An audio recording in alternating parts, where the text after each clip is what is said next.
नमस्कार। इस वीडियो में हम बात करने वाले हैं मून के बारे में, यानी कि चंद्रमा के बारे में। चंद्रमा के जो 3 टर्म होते हैं, यानी कि ब्लू मून, ब्लड मून और सुपर मून, इन तीनों के बारे में क्या होता है इसके बारे में हम समझेंगे। देखिए, नाम पर नहीं जाना है। ब्लू मून का मतलब ये बिल्कुल नहीं होता है कि नीला चांद या सुपर मून या फिर ब्लड मून, ये बस एक नाम दिया गया चंद्रमा को। तो चलिए एक एक करके हम इन तीनों टर्म को समझते हैं, एक होता क्या है। सबसे पहले हम समझते हैं ब्लू मून। ब्लू मून का देखिए अर्थ जो है इसका, ये शब्द जो है ब्लू मून, इसको 2 तरीके से प्रयोग किया जाता है। एक प्रयोग किया जाता है व्याकरण में यानी ग्रामर में, और दूसरा मून के लिए प्रयोग किया जाता है। सबसे पहले हम व्याकरण में समझ लेते हैं कि व्याकरण में इसका प्रयोग किस टर्म में किया जाता है। तो वहाँ किया जाता है a very long period of time, यानी कि बहुत लंबे अंतराल के बाद। जैसे कि आप सभी हिंदी व्याकरण में प्रयोग करते होंगे ना कि ईद का चांद या दूज का चांद। किसी व्यक्ति को देखकर आप कहते होंगे कि अरे यार तुम तो अब दूज के चांद हो गए हो, कभी दिखाई ही नहीं देते हो। उसी प्रकार अंग्रेजी टर्म में जो है फ्रेज के तौर पर ब्लू मून का प्रयोग वैसे व्यक्तियों के लिए किया जाता है जो कि कम दिखाई दे, आप कहीं वो छिप गए हो, बहुत कम नजर आते हो। तो वैसा कोई व्यक्ति, आपका दोस्त या रिश्तेदार जो कम दिखाई देता हो या जिससे मिलना मुश्किल हो, इस टाइम में भी आप ब्लू मून का प्रयोग कर सकते हैं। यानी कि वैसे व्यक्ति जिनसे आप आसानी से मुलाकात नहीं कर सकते हैं, वैसे व्यक्तियों को आप ब्लू मून की श्रेणी में रख सकते हैं। आप वीडियो कमेंट में बता सकते हैं कि वो कौन ऐसे व्यक्ति हैं जो आपकी नज़र में ब्लू मून है।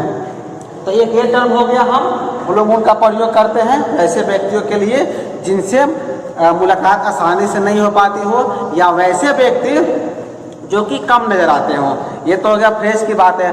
अब हम बात कर लेते हैं कि जो हमारा एटमॉस्फेयर है उसमें ब्लू मून का अर्थ क्या होता है।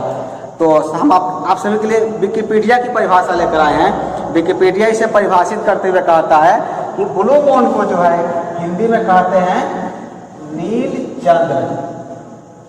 ब्लू मून को आप कह सकते हैं नील चंद्र, यानी कि नीला चांद। ब्लू मून या नील चंद्र जो होता है वो पूर्णिमा के दिन घटित होने वाली ये घटना है। आप सभी जानते होंगे कि एक वर्ष में जो है 4 मौसम होते हैं, और एक मौसम में जो है 4 पूर्णिमा होता है। या फिर इसे यूँ कह सकते हैं कि प्रत्येक महीना में जो 12 महीने होते हैं, तो प्रत्येक महीना में एक पूर्णिमा होता है और एक अमावस्या होती है। यह प्रक्रिया निरंतर चलते रहता है। लेकिन कभी कभी ऐसा होता है कि एक महीना में ही 2 पूर्णिमा आ जाए, यानी जो 2 पूर्णिमा आता है, जो दूसरी पूर्णिमा जो होती है, उस पूर्णिमा को हम लोग कहते हैं ब्लू मून, या उसे नीलचंद्र कहा जाता है। इसके रंग से बिल्कुल मतलब नहीं है कि नीला ही होता है, या जो है किसी भी रंग का हो सकता है, यानी कि पीला या सफ़ेद या नारंगी, किसी भी रंग का हो सकता है ये चंद्रमा। लेकिन बस जो दूसरी बार दिखाई देता है, इसीलिए इसको कहा जाता है कि यह ब्लू मून है। अब इसके यदि हम कारण की बात करें कि आखिर ऐसा होता क्यों है ब्लू मून, तो आप सभी जानते होंगे कि जो एक चंद्रमास जो होता है, एक चंद्रमास की अवधि 29.53 होती है, और एक वर्ष में जो है 365.24 जो है इसका दिन होता है। तो इसलिए एक वर्ष में कितना हो गया 12.37। हम इसको अनुमान लगाते हैं तो ये कितना चंद्रग्रहण हो गया 12.37। तो 12 तो पूर्णिमा होता ही है, लेकिन बाकी जो समय बच जाता है, क्योंकि जो हम ग्रेगोरियन कैलेंडर जो हम लोग प्रयोग करते हैं, इस कैलेंडर में 12 महीने होते हैं, और 12 महीने यानी कि 12 पूर्णिमा।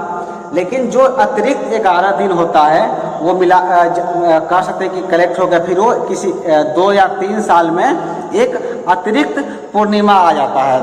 ये महीना में दूसरा आता है, या फिर मौसम जो 4 मौसम जो होते हैं, मौसम में जो है 3 के बदले 4 पूर्णिमा हो जाती है। तो वो जो एक एक्स्ट्रा जो पूर्णिमा होता है, उस पूर्णिमा को हम लोग नीलचंद्र या फिर ब्लू मून कहते हैं। हम आगे जान लेते हैं कि 2009 से लेकर के अभी 2021 तक कितने ब्लू मून अभी तक हमें दिखाई दे चुके हैं। तो हम 10 से शुरू करते हैं। तो 10 में जो है 21 नवंबर 2010 को ब्लू मून दिखा था। उसके उपरांत 20 अगस्त 2013 को और 2016 में जो है 21 मई 2016 को ब्लू मून दिखा था। उसके उपरांत 2019 में 18 मई 2019 को, और अभी इस साल जो है यानी कि 22 अगस्त 2021 को फिर ब्लू मून हमें दिख सकता है। तो आप वो डेट सेव कर सकते हैं 22 अगस्त 2021। तो ये तो बात हो गई आपके ब्लू मून के बारे में। अब हम जान लेते हैं सुपर मून क्या होता है। देखिए नाम से स्पष्ट है, सुपर यानी कुछ बड़ा होगा, विस्तृत होगा, तो आपका सोचना सही है। देखिए सुपर मून उस स्थिति में होता है जब चंद्रमा अपनी कक्षा में पृथ्वी के सबसे निकटतम बिंदु पर स्थित होता है। उस परिस्थिति में क्या होता है, सुपर मून होता है, जिससे जो है उपभू या प्रिजेज भी कहा जाता है। और पृथ्वी जो है पृथ्वी सूर्य और चंद्रमा के बीच में आ जाती है। इस स्थिति को जो हम लोग कहते हैं सुपर मून। सुपर मून में क्या होता है, पृथ्वी जो है सूर्य और चंद्रमा के बीच में आती है, तो इसी जो परिस्थिति बनती है उस परिस्थिति को कहा जाता है सुपर मून। इस परिस्थिति में क्या होता है, जो आपका चंद्रमा है यानी कि मून जो है वो 30% कह सकते हैं कि 30% वो ज़्यादा चमकीला और 14% ज़्यादा बड़ा, यानी कि जो एक्यूरेट साइज हमें चंद्रमा का दिखाई देता है धरती से, उससे वो 14% बड़ा और 30% ज़्यादा चमकीला उस दिन दिखाई देता है। इसीलिए उस दिन जो मून दिखाई देता है उसे हम लोग कहते हैं सुपर मून। ठीक है, सुपर मून हो गया। और तीसरा जो आपका था यानी कि ब्लड मून। ब्लड मून जो होता है, देखिए ये कब होता है, इसको आप हमेशा देख सकते हैं जब चंद्रग्रहण जिस समय होता है, जिस दिन चंद्रग्रहण लगता है उस दरमियान चंद्रमा का रंग जो है लाल हो जाता है। तो वैसी परिस्थिति को हम लोग कहते हैं ब्लड मून। अब ये क्यों होता है, देखिए क्यों होता है ऐसा है कि जब पृथ्वी की छाया जो है पूरे चंद्रमा को ढक लेती है, पूरे चंद्रमा को कवर कर लेती है, तो पृथ्वी तो कवर कर ली, लेकिन सूर्य की कुछ किरणें जो है वो चंद्रमा पर हमें पड़ती रहती है।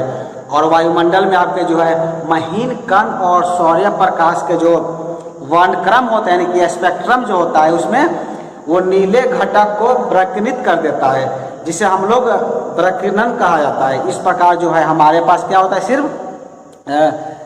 लाल प्रकाश ही पहुंच पाता है, जिसमें कि चंद्रमा का रंग उस समय हमें लाल दिखाई देने लगता है। यानी कि यह परिस्थिति कब होती है, चंद्रग्रहण के दरमियान होती है।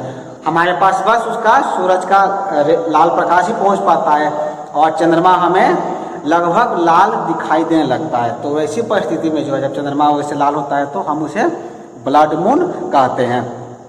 ये तो हो गया एटमॉस्फेयर के अनुसार, वातावरण के अनुसार। कई बार ऐसा होता है कि चंद्रमा जो है लाल दिखाई देने लगता है, जैसे पर्यावरण में बहुत ज़्यादा प्रदूषण हो गया या जैसे ज्वालामुखी जब जहाँ फटता है तो उस दरमियान जो है चंद्रमा का रंग भी परिवर्तित हो जाता है। तो ऐसी परिस्थिति में भी हम मून को रेड मून या फिर ब्लू मून की श्रेणी में रखते हैं।